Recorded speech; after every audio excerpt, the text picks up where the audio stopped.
Michael, thank you very much for agreeing to take part in this series of interviews. Well, thank you and good morning. I'm Mike Meston, and I'm a second generation chiropractor who's married to a second generation chiropractor. So I've been around chiropractic my entire life.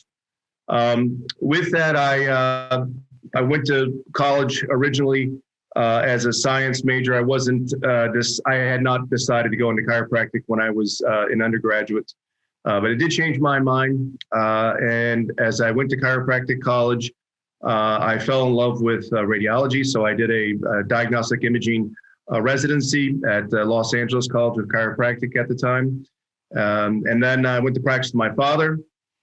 And then with that, I wanted to get back into academia. So I took a job at what is now called Parker University. I ran their radiology department in residency for almost 4 years. I had an opportunity to come to New York, closer to my wife's family. And I've been here about 18 plus years. Started out as a department head, worked up to dean, then vice president, then provost, and then now I'm president. With that, I also went back to school since I've been at New York Chiropractic College. I got a master's and a doctorate of education in higher education with a specialty in administration. And I had that degree now for about 7 years. So with that, as I mentioned, I've been in the profession for almost my entire life, and all the way from the ground up, from cleaning my dad's office all the way then as I got older and became educated to working in his office, and then now working on the educational side. Fantastic. Well, congratulations. That's a pretty good CV, and it equips you pretty well to answer the questions that we'd like you to look at. So the first question really is a very broad question. Is what do you think makes a good chiropractor? Well, I think that is a very good question. And for me, in my experience, I believe that people who have an inherent desire to help others is a key ingredient. And then with that, I think ultimately they need to have the appropriate education to become a chiropractor. And then with that, they have to have a certain amount of tenacity. I think especially in the United States, I can speak to that. You know, there still is some negativity about the profession from a public perspective. So you have to have a little bit thick skin. In addition to that, you have to have, in addition to excellent clinical skills, I think you need to have a good business perspective. But you know what I've seen is that people who are tend to be have a deep passion to help others, be advocates for their patients and advocates for the profession, and have an entrepreneurial spirit are the ones generally who are most satisfied in practice. Because I think that success is going to be defined by each individual. But those are the key elements that I see as people come in that generally are most satisfied as they become practitioners. And I suppose that comment about the thick skin also relates to confidence. If you understand properly what you're doing and you're passionate about it, it's quite easy to deal with potential criticism that might come at you. Whereas if you're not, and therefore, and if you're not confident, you find yourself getting undermined by that criticism. And so from the point of view of education, it's about instilling that confidence and that understanding so that they can be confident advocates for the profession. Oh, absolutely. And I think that, that really comes in, I see there's some other elements of this later on in the questions, but, being able to work well with other professionals and integrating and collaborating, that's very key. And if you don't have that competence and you don't show that competence in everything that you do, then when you do get questioned on that and you respond or behave in such a way that is outside the norm or outside of best practices, then you get additional criticism. Yes. Yeah.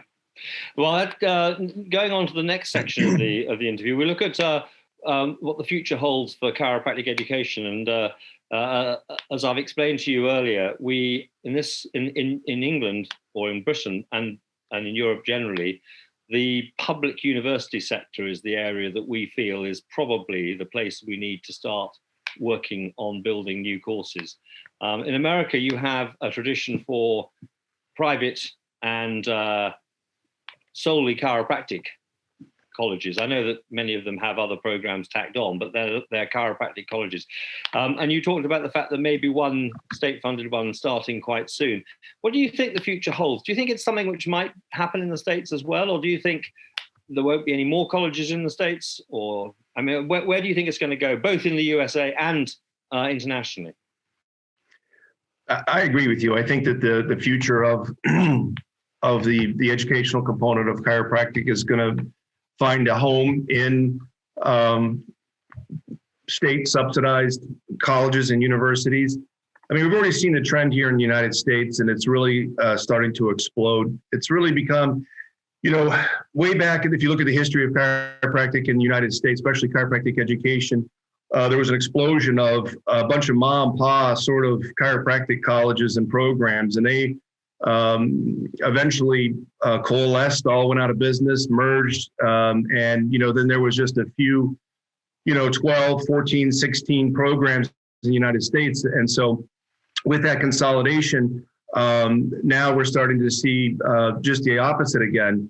But now it's done more in a strength-based fashion, more than what it used to be was a for-profit perspective. Now it's really going to be having more legitimacy, if you will, from having bedded inside a state-run university where you're able to collaborate with other professions. And you're also able to have faculty members that teach basic sciences for multiple programs that also teach, those for chiropractic. So what we've seen in the United States here in the last couple of schools that have opened up have been right now they've been in private colleges and universities, but we are starting to see them open up. And it's very difficult for a standalone chiropractic college to compete with those settings because those programs tend to be smaller. They tend to take in about 30 students in a cohort. So that's usually about anywhere from 100 to 200 students total enrollment. And because it's already embedded into a larger university setting, the cost of the program really is significantly less because you don't have all the indirect costs that you have at a standalone school. And also that regionally, those schools, because I think that they're going to be better quality just inherently because of the faculty and that three-pronged approach that you talk about. While we try to have that in the standalone chiropractic colleges, it's also very expensive to do that because of the infrastructure to do that. I think that we're going to start seeing more of a decentralization in the United States from chiropractic education as we move along, and that's going to be in the state-funded colleges and universities. And do you see that as a good thing, or do you see that as a bit of a challenge? Well, basically as a standalone private chiropractic college, I view that as something that is certainly is a threat to how we do business, but also I see it as a positive disruption within the profession. Yeah, good. Okay, that's very good. So looking at your college, your institution, what do you think is the standout thing that you excel at? And I'd also like to, if this isn't the standout thing that you excel at, what I'd like to do is also listen a bit to what you think about your graduate entry program, because I think that opens up a huge area for recruitment to the profession of some very competent and capable individuals. So maybe I just want to make sure we're on the same page about the graduate education program. I mean, from what my understanding is, in the UK and whatnot, as you mentioned, is that something that you just go right from undergraduate into the chiropractic program, or right from high school into graduate program? Because when I refer to ourselves as a graduate program, we are, meaning that you need to have all the undergraduate stuff first. Is that what you're referring to as a graduate program? In this country, you can go in as an undergraduate. So it's like a university program. So you finish A-levels at the age of 18. You go into a chiropractic program for 4 or 5 years, depending. The first 3 being the, if you like, the basic sciences, preclinical stuff, and then the last bit being the master's element, which is the clinical program, which takes you to. But what the graduate programs in the UK were people who might have a physiology degree, or they might have a degree in biomedicine, or one other health-related degree, and then they might come to chiropractic, and then they simply do the latter part of the program, perhaps 2 or at the most 3 years. Oh, that's very interesting. So just in the United States, graduate programs for chiropractic means that you have met all the CCE requirements for entry into the program, and we're considered a graduate school. But everyone goes the same amount no matter what you have beforehand. Okay, so all right. Across the board. So that because when you first mentioned that, I'm like, well, I'm not sure that's exactly how it's defined here in the United States, but I do understand that model where then you can get a bachelor's in chiropractic and then a master's and then the doctorate of chiropractic, that sort of thing. Is that what you're referring to? And I wonder if there's a mechanism for people to join that program partway through. But by the sound of things, that probably isn't the case in the States. No, you can have a PhD in kinesiology, and when you go through the chiropractic program, there may be some stuff that you can transfer out, but it's still going to take you 10 trimesters. Yeah. Okay, well, so let's go back to your institution. Okay. What do you think are the things that make your institution stand out from the crowd? Well, I think something that we do very well at is integration with other professions and collaborative work. We have, and this is found primarily in our clinical setting, we have a lot of academic affiliations with Veterans Administration hospitals. We also have a couple residency programs here on campus. We work with a VA hospital here nearby and created a pilot for a chiropractic residency at the VA facility. And after 2 years, the federal government did pick that up, and it's now funded, and there's 10 slots in the United States. And that's something that we're instrumental in, and we have 2 chiropractic VA residencies of the 10 that we have an affiliation with. But in addition to that, we have close to 20 academic affiliations with the VA administration hospitals where our students rotate through, either at a short-term or a long-term basis. And so what I think we all, that is a very important part of what we do good, because it's the foundation of our philosophy of volume and variety for our clinical experience. Oftentimes in my pathway through various chiropractic colleges, I've seen that, the students oftentimes treat only a very specific slice of the population. And with that, I think that that is skimps on the experience that is required. So with that, the volume and variety is very important. I think that there's an appropriate volume. You can't, I see also, and some people want to have a high volume practice, but I think education suffers in that realm. And then the variety, it's all the way from, your veterans who tend to be, the older population with a lot of comorbidities. And then also all the way through our outpatient clinics that we operate and run, which tend to be more of your middle-aged type of or family practice. We also do provide indigent care. We also do care in other nursing home facilities and that sort of thing. So there's a whole spectrum of that range. And with that, so those students, when they go on those rotations, they also get to see what other practitioners and other professionals are doing. So they have that confidence that we talked about earlier on, and that competence of having the conversation of talking on a peer level with these other professionals. One thing we've also found, especially in the VA hospital, is that in the United States, almost every healthcare profession that is licensed has some sort of training in the VA hospital. So when our students are there as peers with those other students, they get to collaborate. And they remember that experience when they go on to become professionals. And generally it's positive.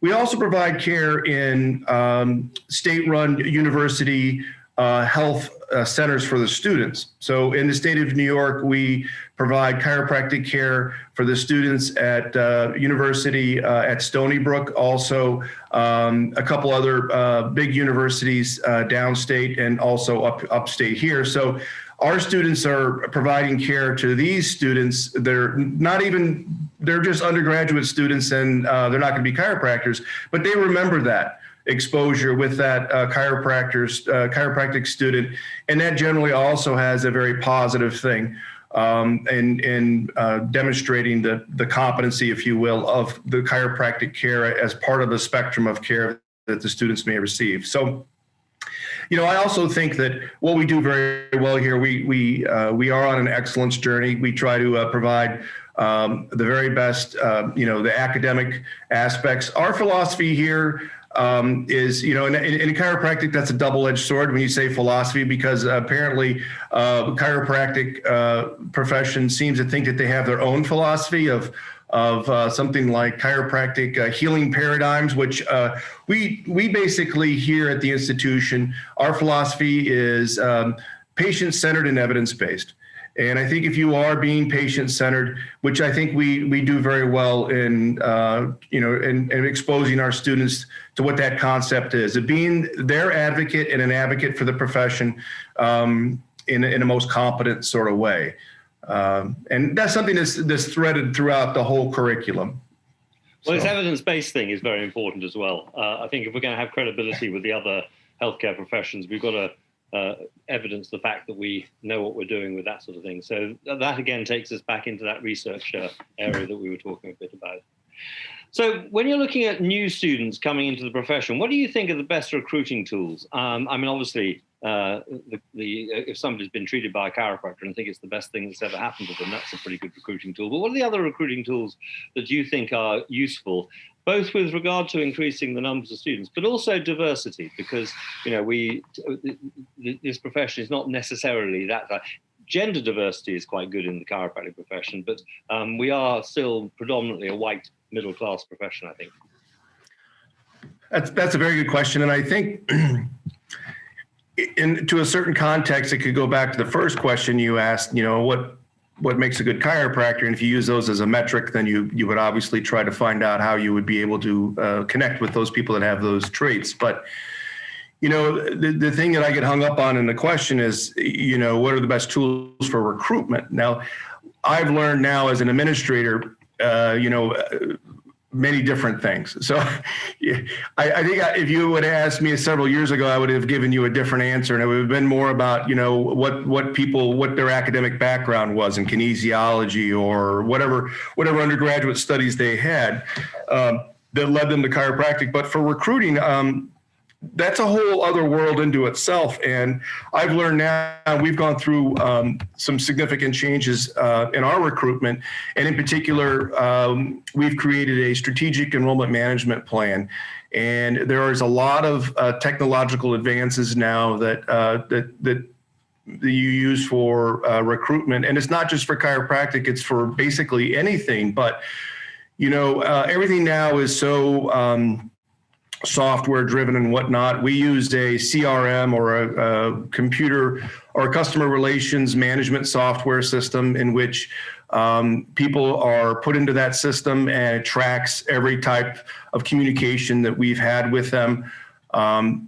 I can tell you just really generally in my experience in the recruitment aspect for chiropractic programs is I look at it as kind of almost on a chemistry model or a physical chemistry model where you have all these free electrons that are out here, and you're trying to attract them into your funnel. And you have an active pool, people who are somewhat interested in the program, and your job initially is to get as many people that you can possibly have that are interested in the program, and then your job ultimately is to convert them into students. And that conversion sometimes is very difficult because you can spend a lot of money on developing an active pool. And what we found, the Association of Chiropractic Colleges hired a marketing firm to increase the interest of undergraduate students as chiropractic as a profession.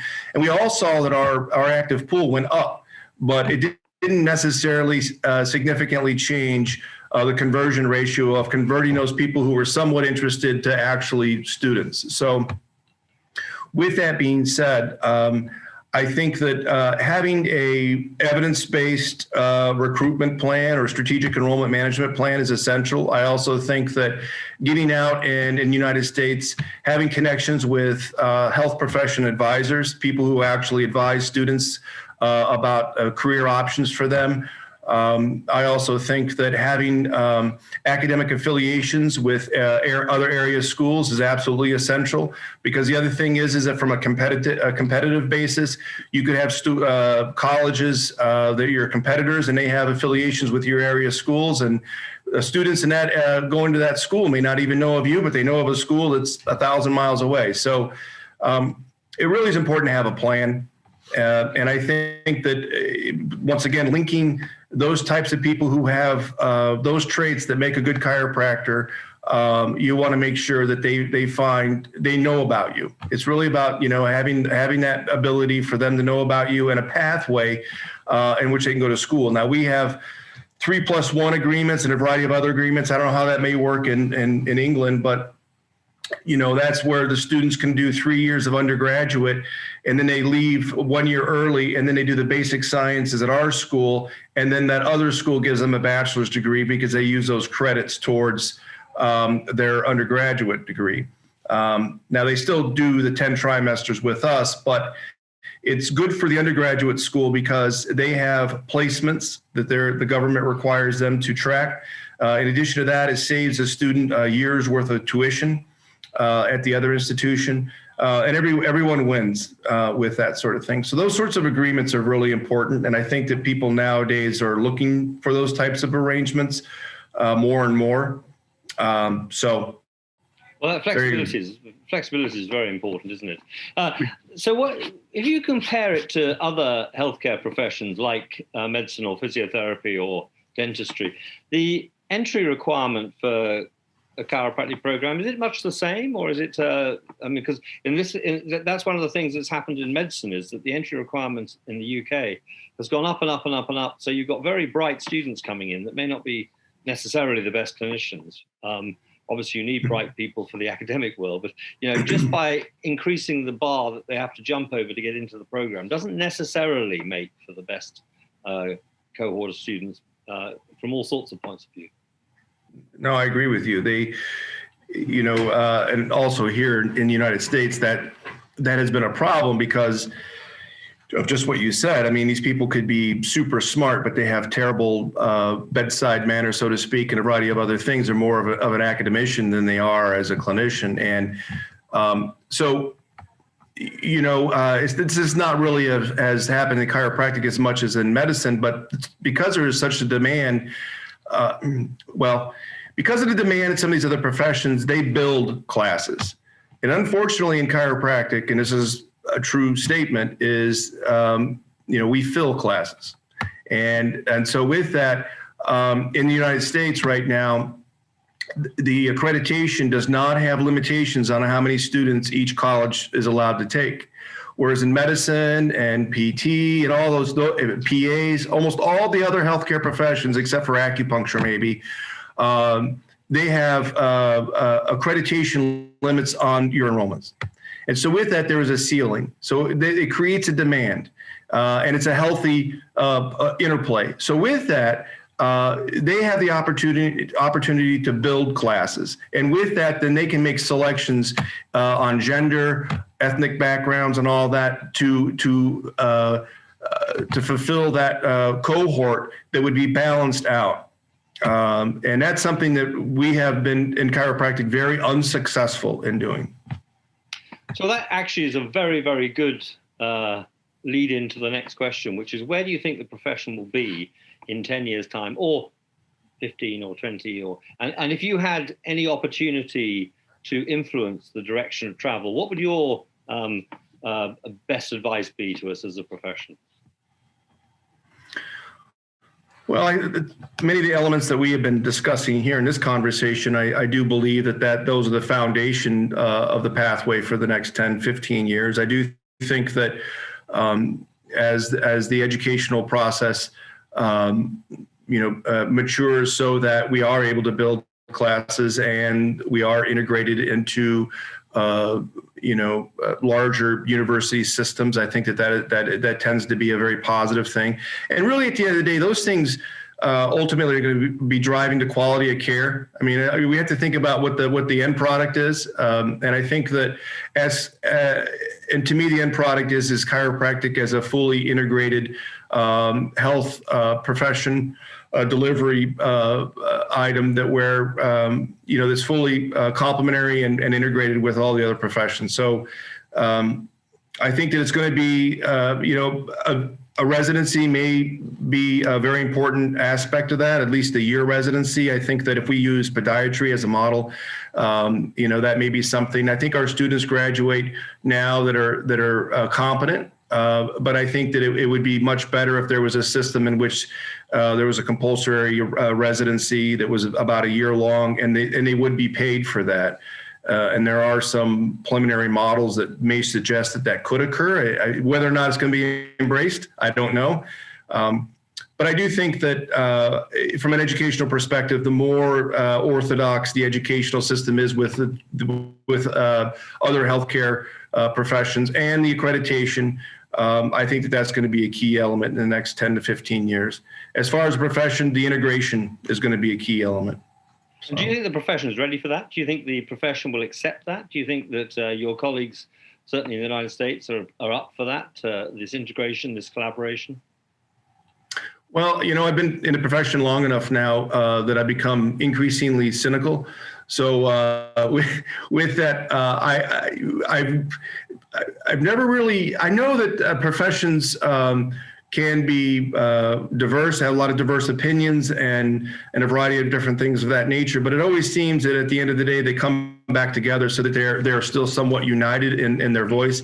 Especially in the United States, I really have not seen such a large group of individuals that really are so polar. And I've also noticed that if you have a group of chiropractors that exceeds a certain number, let's say 10, they'll split off and have two groups of 5. I mean, it's just silly. It's like inherent. It's like in our DNA or something. But I know that there will certainly be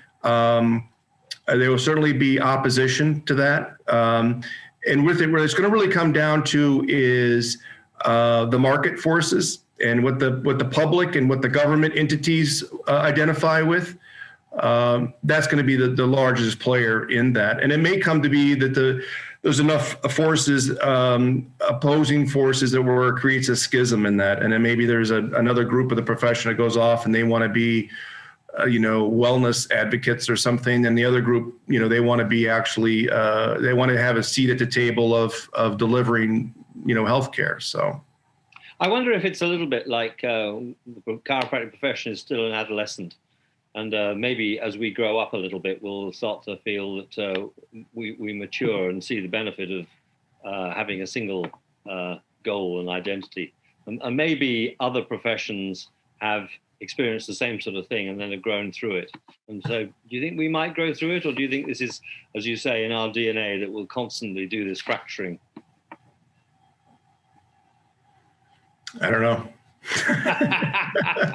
Yeah, that was a bit of a floater for you. Anyway, are there any other things that you would like to discuss that either from your experience or things that you have observed going on elsewhere that you might think might be interesting for the audience? No, I applaud your efforts. I appreciate you reaching out. I wish you the very best. I certainly offer myself up if there's anything that you need from me. And I wish you the very best in your efforts. It sounds like you're certainly on the right track. So make myself available. Thank you very much indeed for giving us your time this morning.